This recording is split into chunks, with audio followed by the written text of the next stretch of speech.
If your child turns around one day and says, what you did wasn't wise. What, me? What do you mean what I did wasn't wise? Yeah, what you did had no wisdom in it.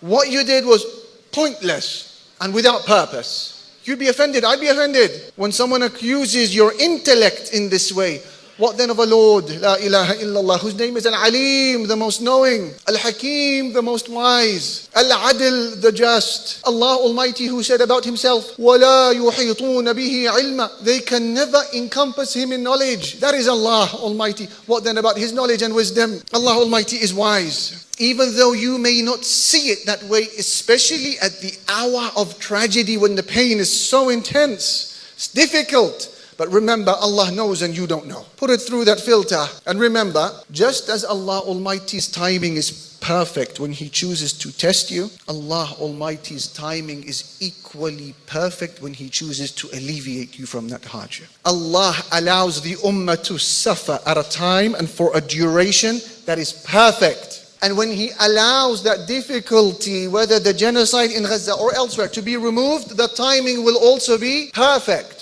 It is not neglect, it is wisdom and a preparation. It is not abandonment, it is a scheduling of relief so that it aligns with something greater for us and for our ummah. I'll give you an example. Prophet Yusuf sallallahu alayhi wasallam, who was put in the prison for how long? Bid'a sinin, Allah said in the Quran. For a few years. Bid'a sinin means between 3 to 9 years in the Arabic language. During that period, was Yusuf alayhi salatu wasalam not begging Allah for relief? During that time, was Yusuf not saying, oh Allah, allow me to walk freely from this crime that I did not commit? Of course, we have no doubt that Yusuf was making a daily dua for this. Yet Allah Almighty decreed that the response for his dua would come 3 to 9 years later.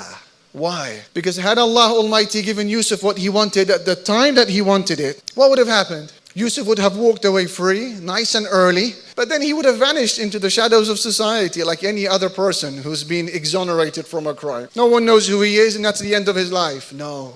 So Allah Almighty decreed something better, something greater. And that was for Yusuf's release to align with the time when Egypt was going through a famine. And therefore there was a need for the dream interpreting abilities of Prophet Yusuf. So when Yusuf spoke, kingdom heard his words because they needed it. And when his dream was interpreted, he was released and he saved the empire from famine, and he would then rise to the very top of that empire. Therefore you realize that sometimes the answer of the dua is in the delay. And you realize that the delay itself is not abandonment, but it is kindness from Allah and the pinnacle of wisdom and mercy.